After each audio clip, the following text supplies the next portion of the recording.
Hey, and welcome back to another exciting episode of Extra Feature Fan Reviews. Today I have a fabulous guest, Marco Venditti. Welcome. And he's going to Thank you. discuss his short in Pigeon. It's not really a short, people. I only got to see a trailer, so this is going to be a different thing. Usually I can devolve and dig in a bit more, so Marco's going to have to help give me a lot of lifting tonight. So welcome to the No show. problem. Thank You, you. what does the title mean? Let's start there. Sorry, what did you say? What was the question? The title of the film, what does that mean? 'Cause, I The mean, I'm just seeing title. a So the very title, quick short. right. So the title is Knockin' Killing Mary, which in Pidgin, which is the language of Papua New Guinea, it means don't kill our women. Knockin' killing mean killing. Mary, I suppose they get it from Mother Mary. I suppose that's how they call women here. Mary. So don't kill Interesting. our women. So, how did you get involved in this project? I mean, obviously, I see a trailer. I don't even know where it takes place. I mean, it's very quick. It's a minute. I don't even know what's going on. So, you're gonna have to help me a lot here. Well, I'm sorry if we didn't deliver the message in 1 minute, then I'll it's be our very fault. We honest. I was just, very confused by the end of it. well, that's not good then. A trailer should I give you a little bit of a sense of what is happening. So I see a bunch of that's army our guys. I know shortcoming. it's got something to do with the army of some kind, No, or no. a commander or So an general. army. I don't know. It has Oh, the guy in oh, the wow. white jacket. Are we talking about the same trailer you watched? I must have watched wrong. I watched your trailer. I did. Go ahead, talk about it anyway. I'll ping This off is, you. I am there. I don't think there is anybody in a white thing, so I'm a bit confused by that comment. Maybe So I'm getting confused because I the watched too much document. stuff. Maybe the documentary is about a pretty tough subject, which is sorcery accusation related violence. So, meaning people have been accused of sorcery in Papua New Guinea, Aha. Okay. especially women, and they're often tortured and, in many cases, killed for So, being accused of performing sorcery right. against other people. So, like voodoo or actual So, it's a sorcery? very strong and sorry. Voodoo or actual sorcery? Two different things, or it's the same thing in this country? Well, I mean, in other parts, it's not exactly the same thing. In other parts of the world, they call it voodoo, or there are different, you might want to have an anthropologist sort of take on the issue, but it's here they called it sorcery, but it's essentially when somebody dies in this part of the world, people just don't believe in natural death unless you are a very old person or you Okay. die for violent death. But if anybody catches a disease, and we're talking about very rural and distant and remote communities here, we're not talking about urban centers. And the majority of the people in Papua New Guinea do live in rural areas, kilometers away from any urban centers. And when somebody dies in this village, the majority of the people believe that something was done. Somebody has caused the death of that person, and it's not because it's a disease. They don't even understand medicine most of the time. They have no hospitals around. There are no contact with conventional medicine. So they think it's somebody has done something, an act of sorcery or witchcraft. And Aha. and therefore, the village has to choose who was the person that did that to a leader, for instance. If it is an important person that dies in the village or a young person, all of a sudden, somebody might have a heart attack or whatever that is. They'll say, okay, somebody has done something, is one of our enemies, is somebody that is jealous or this and that. So therefore, they perform some sort of rituals and they'll come out with somebody randomly to say that's the one responsible, and most of the time are women. They choose women as responsible for the death of other people, and they start to torture them to ask them to Oh. confess. They torture them and ask them to confess that it was them that did it, and most of the time under pressure, obviously under torture, a lot of people confess, yes, it was me, da, da, da, and that's, I did this and I did that. So, and that's when they go after maybe even their families. It's a huge problem that has been going on here for what we understand for a really long time, but because social media these days is coming to fore in the sense that now they film these horrific satanic sort of rituals when they torturing women, pretty much crucifying them and then burning them to death and all of that. And now because they have phones in these rural areas, they film this stuff and then it goes on social media. And it's the first time that these images are being revealed to the public, even though everybody in this country do know and a lot of people believe in sorcery. Okay, so how did you come Yeah. onto the project? You didn't go to Papua New Guinea, you just took the footage and made a I short live film out of here. it? I live Oh, here. Yeah, I live in Papua New Guinea. I live in Papua. I've been in Papua New Guinea almost 10 years now. I have a daughter here, and I'm a filmmaker, and I've been working in a lot of issues, mostly social issues in this country, because this country faces tremendous issues. And when I came across something as astonishing as that, I just couldn't look somewhere else. I mean, no, it was absolutely so not. it's completely crazy. And I just, it's not that I went looking for it. It just came to me in a way. I met this nun. She's from Switzerland, and she's heavily involved in sort of saving some of these women, try to rescue them when they're being captured in the villages. She negotiates with the villagers and she manages sometimes to get them out of the most horrific situations of their lives. And then she tries to rehabilitate them. She has a rehabilitation center where she tries to reconstruct these people after if they survive the injuries, because sometimes she might take them to the hospital, but the injuries are too severe and they don't survive the ordeal, because Okay, they so die many I don't reasons. want to put anybody in trouble. Is the place she takes them far away to rehabilitate them? Sorry? The woman takes, She, if she could negotiate for the people you told me, they take her somewhere. Is yeah. that far away? Like a different Yeah, country well, or? no, she lives in the same area. She lives in one of the region, which is called Southern Highlands, because there are highlands in plateaus.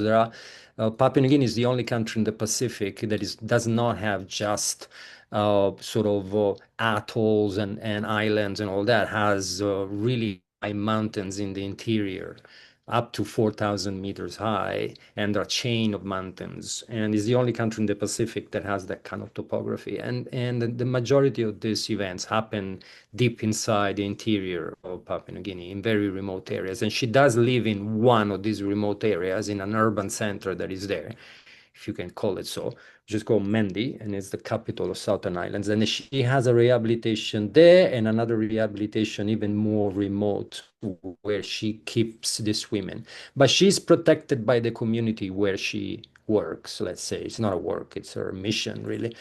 And she's sort of, she has some sort of protection from the local in that specific area where she sort of, does her work.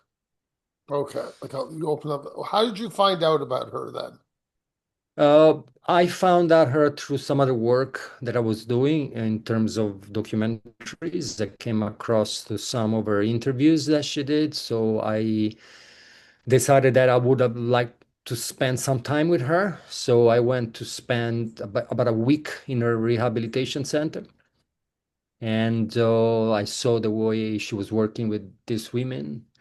And I saw the work that she was trying to do also in the community, try to basically stop this madness and convince police, magistrates, and everybody else to sort of get involved seriously in this issue, because everybody knows about it, but not much has been done at an institutional level to try to stop it, which is a very complicated affair even for the police, if they would have the means to do something, if they go close to the villages, most of the time the villagers are protecting the perpetrators. They're protecting the people that sort of conducted these tortures, because they think that these people are liberating the village from evil spirits. And they think that they're actually doing a good job to get rid of these women most of the time. So even if the police will try to go in, which most of the time they don't even try, but if they would, most of the time they do face that resistance. And these people are actually very heavily armed as well. That's an area of the country in PNG which is very violent for tribal wars. Different tribes in constant fight among themselves, and they're heavily armed. So it's a very difficult situation. Yeah. Like, are you worried about your safety after this film comes out? Uh, no, not at all. I mean, in the sense that um, maybe I should. I don't know now that you're saying, but Well, I'm just asking for I what the don't, in topic the is. sense that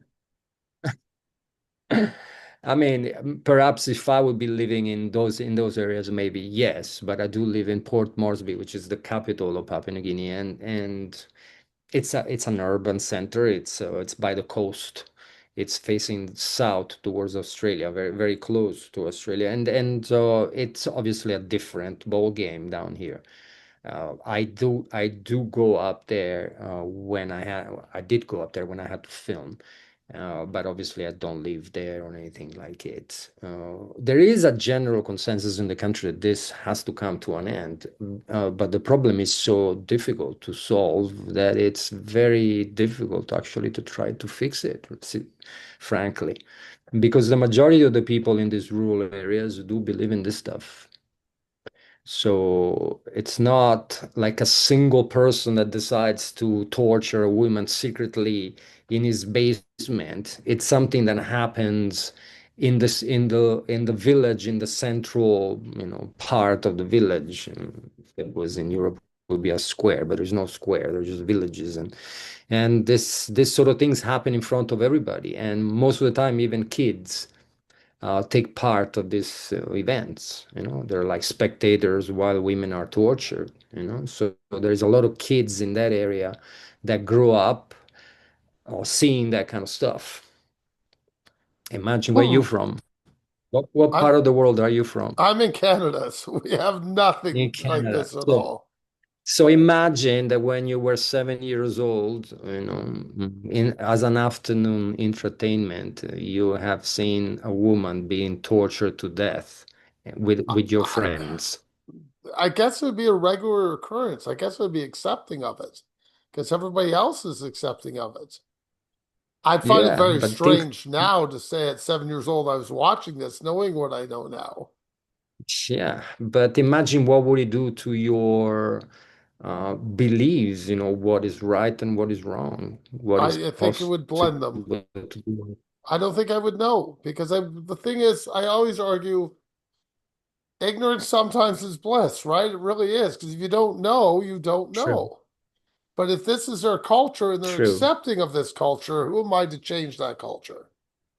I don't agree with it, but should I be changing it as a white person? I don't think I should. It's not my culture. I I think don't the agree with it in documentary in a any way way. raises right. I think this documentary raises this issue as well, and there is a lot of people that probably will frown to the attempt of somebody to try to stop it. But there is one thing that I think we all believe in, which is human rights, Yes, and to take the life away of another person out of your belief is just not acceptable. Doesn't matter where you are. I agree. How long is the film, by the way? It's well, the original version is around 40 minutes. I think some of the festivals asked us if we could bring it down a notch, that according to where we're sending it. But um, I mean, if it is like a short, or because it's a little bit in between, it sits in like in between, between a short and a It feature, does. You usually get a shorts. bit. 25 minutes is about pushing it for a short. Yeah, so it's a bit, we're trying to understand what to do with that. We have much more footage, obviously, and a lot more work that can be done around it. So yeah, I mean, for me, it's not a question that I want to change or not to change or what to do, but it is something that it's so absurd that still exists in our moment in history, because obviously. Not sure if Canada went through it, but in Europe we did go through it, as you know. For a long time, in Europe, women used to be burned, on the streets of Not that I'm London. aware of in Canada. Not in Canada, but United States as well, as you know. States, So it's not yes. some, yeah. So United States, they would, very, very famously so.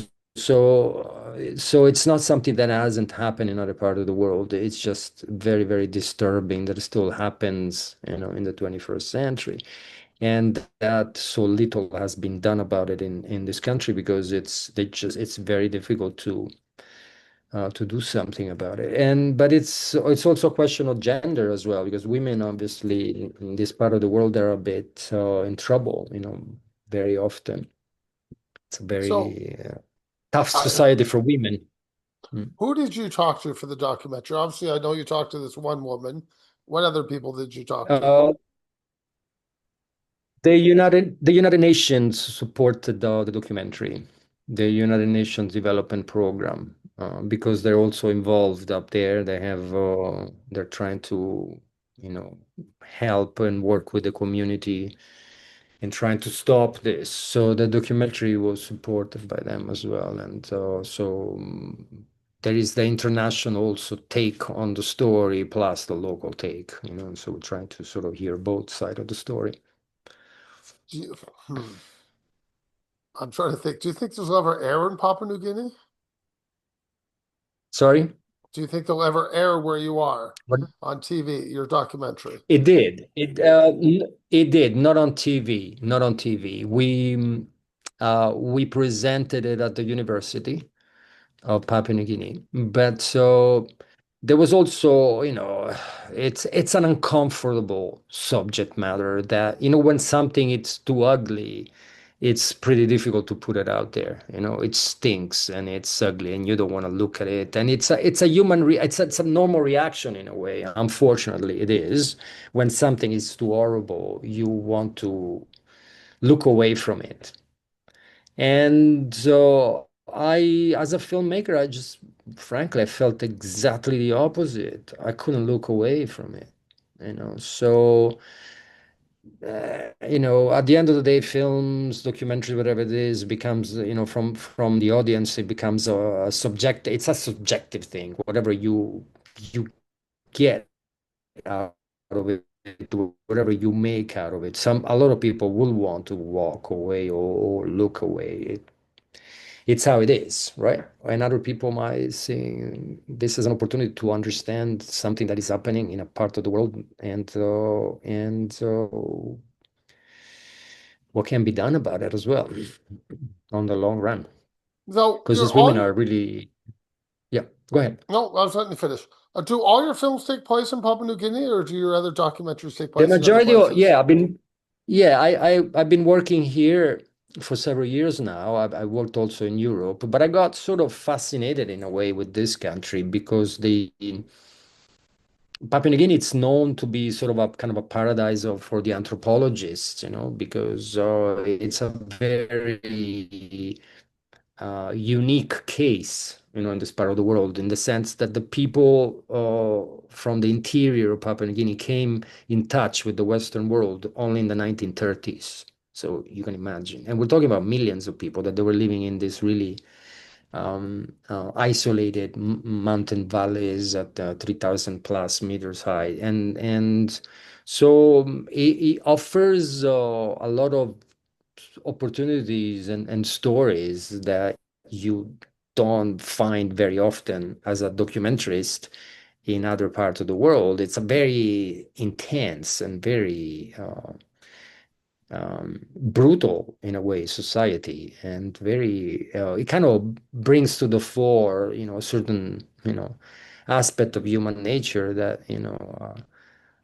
quite interesting sometimes also to look. But there are also beautiful things as well. I mean, don't get me wrong, don't think that this is a country that is in a constant state of war and all of that. There are also beautiful things. There can be also a very kind as well. They're very polite and all of that. But it's It's a unique country in that sense because violence has been part of that part of the country for a very long time because the tribes are in constant trouble warfare. So they understand war, violence, and and things in a way that it's so almost belongs to our history books. And even though we express violence even more in other form and but not directly so much in society the way it is in PNG. And this is an expression of that as well. The understand and the acceptance that you can't perform that sort of violence out of, what you believe in a very open way. So it's offers a lot of interesting stories, PNG. It's a mix, of beauty and a raw and very challenging stories. So, are you going to make a follow-up to this? It could, might. I made two documentaries already on the issue, so this is the second one actually. So Oh, okay. So you have made a follow-up um, on it. So I've been working because Sister Lorraine and I became, sort of quite close in a way, and I wanted to sort of document the work that she was doing there and the kind of stories, these women that she finds and their story, what happened to them, how did they get into that kind of situations? And then I realized that most of the time, it's not only the belief, the traditional belief about death and all that and all that, but it's also becomes a very material thing in the sense that most of the time the women that get accused are widows, perhaps, that they might have maybe a piece of land Aha. that that the people want, and population growth is an issue over there as well. And the available land is shrinking as the population is increasing. And so there is always wars about land, and women become often the target of that. That could be one of the reasons. Other reason is all polygamy as well. Polygamy is accepted in this part of the world, in the highlands, which is the plateau in the interior. And often, maybe this is one of the first wives that the man wants to get rid of because he wants to remarry, and there might be jealousies and that kind of things. There are different reasons and different retaliations that are connected to these acts sometimes, and is also mixed with the strong belief that natural death does not exist. Somebody Yeah, else you're causes. saying, which I find fascinating in this Yeah. time period that people wouldn't believe that. They won't believe it. And it cannot be that you just have a heart attack and you die. That's Exactly. It nonsense. had to be That's supernatural. I got it. yeah, absolutely. Okay. Can I have your favorite movie, please? Yeah. Sorry, what did you say? What's your favorite film? Of all time? Oh my Lord, that's a tough one. Oh, the other day I was thinking, I was looking again, one who flew the cuckoo nest with Great film. Jack Nicholson, and oh my God, this guy was good. What a film. One documentary you recommend people watch if they haven't seen it. Well, I mean, documentaries, it's for me, it's my bread and butter, I I know, love, that's why I'm asking. but you put me on the spot there. It's so difficult for me to choose what would be. Oh, there's one that I always think is such a funny one, and that is Exit Through the Gift Shop. Yes, Um, I love that film. I do love that film. That's an excellent film. it's- I mean, Banksy is such an artist that when Yes, he realized that this Frenchman that was trying to make a film on him was useless, so he decided to make the film on the himself. French, the Frenchman. And it's just, I mean, it shows what a 360-degree artist this guy is. I mean, he's able to to be a better filmmaker and a better documentary filmmaker than he has never touch the medium, What is your next you know. topic you haven't gotten to yet, but you will this year? Well, I'm following a number of stories on healthcare here because healthcare is a big story in this country. Unfortunately, healthcare pretty much collapsed here because it was sort of kind of in rural areas. I'm talking about it was put together during the time of colonization from Australia because Australia was the colonial power here until 1975. And when they left, so the healthcare gradually fell to pieces in a way. All the health center, health posts that had been placed in strategic position, pretty much went to the dogs over the years. And we're looking at the sort of the future of healthcare in the sense how telehealth and virtual health could perhaps in the future reconnect a lot of people that lost completely touch with medicine. And that's another reason as well. This act of sorcery, violence against sorcery accusation, the violence happens here because people just have completely disconnected from traditional medicine. There are no hospitals, there are no That's what doctors you're out there. saying. I'm like, oh, that sounds great. Okay, where can people find your work? Well, I have my own website where I put most of my work. I have also my company website which I'm about to launch now because we sort of revamped it.